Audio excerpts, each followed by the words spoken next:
नमस्कार दोस्तों, स्वागत है आपका टीवी 24 नेटवर्क में और मैं हूं अजय सिन्हा। उत्तर प्रदेश विधानसभा सत्र का आगाज, बजट सत्र का आगाज हो चुका है कल, और कल ही मुख्यमंत्री योगी आदित्यनाथ ने सदन में एक बयान दिया जिसके बाद से उत्तर प्रदेश की राजनीति गर्मा गई है। दरअसल सदन की कार्यवाही को लेकर ये बातें हुई कि जो हिंदी की उपभाषाएं हैं, चाहे वो बुंदेली भाषा हो, चाहे भोजपुरी हो, चाहे वो दूसरी भाषाएं हो, उनको कार्रवाई में शामिल करना। अब यहां पर अंग्रेजी की भी बात आई कि अंग्रेजी को भी सदन की कार्रवाई का हिस्सा बनाया जाए, अंग्रेजी भाषा को। इसको लेकर विरोध दर्ज कराया गया समाजवादी पार्टी की तरफ से, यानी कि जो नेता प्रतिपक्ष है विधानसभा में माता प्रसाद पांडे, उन्होंने विरोध दर्ज कराया और उन्होंने कहा कि अंग्रेजी कौन समझता है, कौन जानता है, अगर अंग्रेजी को शामिल करना है तो उर्दू को भी शामिल किया जाए। इसको लेकर मुख्यमंत्री योगी आदित्यनाथ ने समाजवादी पार्टी पर बुरी तरह से निशाना साधा और एक बयान दिया। उस बयान के बाद हंगामा खड़ा हो गया। दरअसल मुख्यमंत्री योगी आदित्यनाथ ने क्या कहा वो मैं आपको बताता हूं। मुख्यमंत्री योगी आदित्यनाथ ने जो बयान जारी किया उसी बयान का उन्होंने ट्वीट भी किया और ये लिखा, समाजवादियों का चरित्र दोहरा हो चुका है। ये अपने बच्चों को पढ़ाएंगे इंग्लिश स्कूल में और दूसरे के बच्चों को लिए कहेंगे उर्दू पढ़ाओ। उसको मौलवी बनाना चाहते हैं, कठमुल्लापन की ओर देश को ले जाना चाहते हैं। ये नहीं चल सकता है। यानी सीधे तौर पर मुख्यमंत्री योगी आदित्यनाथ नाराज नजर आए माता प्रसाद पांडे की बात को लेकर, जो उन्होंने उर्दू के पक्ष में बात कही कि उर्दू को भी सदन की कार्रवाई का हिस्सा बनाए, वो भी एक भाषा है। मुख्यमंत्री योगी आदित्यनाथ ने सीधे तौर पर कहा कि समाजवादी पार्टी खुद जो है, अपने जो नेता हैं समाजवादी पार्टी के, वो अपने बच्चों को इंग्लिश मीडियम स्कूल में पढ़ाते हैं और बात करते हैं दूसरे के बच्चों को, यानी मुस्लिमों के बच्चों को उर्दू सीखने की, उर्दू पढ़ाने की, कि वो मौलवी बने और ये देश को कठमुल्लापन की ओर ले जाना चाहते हैं। मुख्यमंत्री योगी आदित्यनाथ ने एक बात और कही, उसको लेकर भी बीजेपी और योगी सरकार पर निशाना साधा जा रहा है। दरअसल मुख्यमंत्री योगी आदित्यनाथ ने यह कहा कि जो समाजवादी पार्टी के नेता हैं वो अपने बच्चों को अच्छे स्कूल में पढ़ाते हैं और चाहते हैं कि दूसरे के बच्चे, यानी गरीबों के बच्चे जाके उन स्कूल में पढ़े जहां संसाधनों की कमी है। अब इसको लेकर सवाल खड़े होने लगे कि आखिर सरकारी स्कूल में संसाधनों की कमी है तो ये गलती किसकी है, ये आखिर कमी किसकी वजह से आई है? क्योंकि राज्य में मुख्यमंत्री योगी आदित्यनाथ की सरकार है, बीजेपी की सरकार है, योगी आदित्यनाथ मुख्यमंत्री है, तो फिर ये जिम्मेदारी किसकी है? अब अखिलेश यादव ने भी इसको लेकर निशाना साधा और अखिलेश यादव ने क्या कहा वो भी मैं आपको बताता हूं। अखिलेश यादव ने लिखा, दूसरों पे भाषागत प्रहार करके समाज में भेद उत्पन्न करने वालों में यदि क्षमता हो तो यूपी में ऐसे वर्ल्ड क्लास स्कूल विकसित करके दिखाएं कि लोग बच्चों को पढ़ने के लिए बाहर ना भेजें, लेकिन इसके लिए विश्व दृष्टिकोण विकसित करना होगा। जो आज तक आसपास के एक दो देश ही गए हो, उनका नजरिया कैसे इतना बड़ा हो सकता है कि वो इतना बड़ा काम कर पाएंगे। जो जुबान पर लगाम नहीं लगा सकते उन्हें तो अभी खुद ही स्कूल जाने की जरूरत है। उत्तर प्रदेश विधानसभा में असंसदीय शब्दों को इस्तेमाल ना करने के लिए भी एक क्लास होनी चाहिए। उस स्पेशल क्लास के लिए एक विद्यार्थी तो मिल ही गया है, बाकी भाजपाइयों से ये क्लास अपने आप भर जाएगी।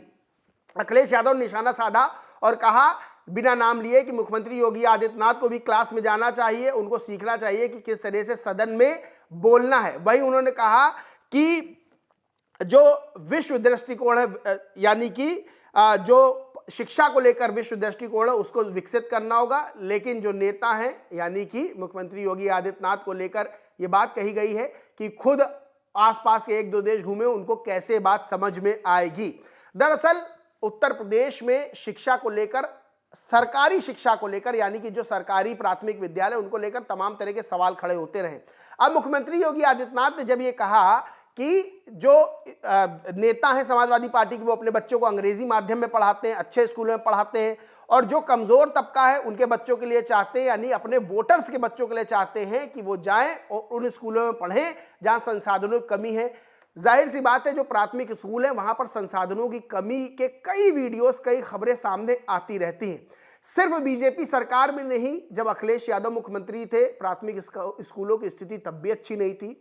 उससे पहले जो सरकारें रहीं, चाहे वो स्वर्गीय मुलायम सिंह यादव की सरकार हो, क्योंकि सवाल यहां पर ये खड़े हो रहे हैं कि अखिलेश यादव खुद ऑस्ट्रेलिया पढ़ने गए, उनके पिता स्वर्गीय मुलायम सिंह यादव जी जब सत्ता में थे, जब बहुत पावरफुल नेता थे, तब अखिलेश यादव तो बाहर पढ़ने गए थे, तब क्यों नहीं स्थिति उत्तर प्रदेश के सरकारी स्कूलों की अच्छी हुई? तमाम तरह के सवाल हैं तमाम तरह के आरोप लग रहे हैं। जहां अखिलेश यादव ने योगी आदित्यनाथ पर, बीजेपी सरकार पर आरोप लगाया है कि विश्व दृष्टिकोण स्थापित करना होगा शिक्षा को लेकर, वहीं बीजेपी के जो समर्थित लोग हैं, बीजेपी को जो समर्थन देते हैं, बीजेपी को जो उनके समर्थक हैं, वो आरोप लगा रहे हैं कि अखिलेश यादव ने अपनी सरकार में क्यों नहीं स्थितियां अच्छी कर दी सरकारी स्कूलों की, और जब खुद स्वर्गीय मुलायम सिंह यादव सत्ता में थे तब स्थितियां स्कूलों की क्यों नहीं अच्छी हुई, और अखिलेश यादव को ऑस्ट्रेलिया भेज दिया लेकिन यहां के प्राथमिक स्कूलों की स्थिति यही रही। बहरहाल कांग्रेस ने भी मुख्यमंत्री योगी आदित्यनाथ पर निशाना साधा और लिखा, गांव के स्कूलों में संसाधन नहीं है।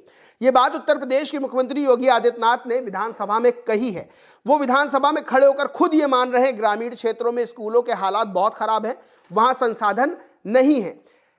यही वजह है कि लोग अपने बच्चों को प्राइवेट स्कूल में पढ़ाने को मजबूर हैं, क्योंकि सरकारी स्कूलों में ना शिक्षक है, ना संसाधन और ना पढ़ने का बेहतर माहौल है। यह बीजेपी की डबल इंजन सरकार का रिपोर्ट कार्ड है, जिसे सीएम योगी विधानसभा में खड़े होकर पेश कर रहे हैं। अनजाने में सामने आया ये वो स्याह सच है जो बीजेपी सरकार के नकारेपन को उजागर करता है। सीएम योगी से बस इतना कहना है, जब आपने सच कबूल ही लिया है तो गांवों में स्कूलों की स्थिति सुधारने के लिए काम कीजिए। कब तक खोखले प्रचार के दम पर सरकार चलाएंगे? यानी कि सीधे तौर पर जो मुख्यमंत्री योगी आदित्यनाथ ने बयान दिया विधानसभा में, उसको लेकर अब समाजवादी पार्टी और कांग्रेस हमलावर है। लेकिन ऐसे में बड़ा सवाल यही खड़ा होता है कि क्या उत्तर प्रदेश में सरकारी स्कूलों की स्थिति अच्छी है? देखिए, जिसके पास पैसा है वो अपने बच्चों को प्राइवेट स्कूलों में पढ़ाता है, अच्छे से अच्छी शिक्षा देता है। हर माँ बाप ये चाहता है कि वो अपने बच्चे को एक अच्छी स्कूल में पढ़ा सके और अच्छी शिक्षा दे सके। लेकिन ये सबके बस की बात इसलिए नहीं होती है क्योंकि प्राइवेट स्कूलों की फीस ज्यादा होती है, और वहां पर जो साधन संपन्न लोग हैं, जिनके पास पैसा है, वो अपने बच्चों को पढ़ाते हैं। महीने महीने की फीसें भी 2-3 हजार रुपए होती हैं। अब गरीब कमजोर तबका अपने बच्चों को क्या इतने अच्छे स्कूलों में पढ़ा पाएगा? तो मजबूरी में वो अपने बच्चों को शिक्षा हासिल करने के लिए सरकारी स्कूल, प्राथमिक स्कूल यहां पर भेजते हैं जहां फीस बहुत कम होती है। लेकिन क्या वहां की स्थितियां, क्या वहां का शिक्षा का स्तर, क्या वहां जो शिक्षक पढ़ाते हैं वो उतनी गंभीरता से पढ़ाते हैं जितनी गंभीरता से प्राइवेट स्कूलों में पढ़ाई हो रही है? तो जवाब सबको पता है कि क्या है। कई वीडियोज ऐसे आते हैं जहां सरकारी शिक्षक जिसकी तनख्वाह बहुत ज्यादा है और वो आराम से सो रहा है। बच्चों के वीडियो सामने आते हैं जहां पर वो जो है स्कूलों में कूड़ा बीनते हुए, स्कूलों में मिट्टी खोदते हुए, बोरी इधर उधर करते हुए नजर आते हैं। तमाम तरह के सवाल खड़े होते हैं। सिर्फ इसी सरकार में नहीं, इससे पहले की भी जो सरकारें रही हैं उसमें भी स्थितियां रही हैं। तो ऐसे में क्या राजनीतिक बातें करने से, एक दूसरे पर आरोप लगाने से क्या उत्तर प्रदेश में शिक्षा की स्थिति, यानी कि जो सरकारी शिक्षा की स्थिति है, सरकारी स्कूलों की स्थिति है, उसमें सुधार हो सकता है? ये बहुत सोचने वाली बात है। और सबसे बड़ा सवाल यही है, क्योंकि शिक्षा बहुत जरूरी है। अगर किसी भी समाज को उत्थान करना है, किसी भी समाज का उद्धार करना है, तो शिक्षा बहुत जरूरी है।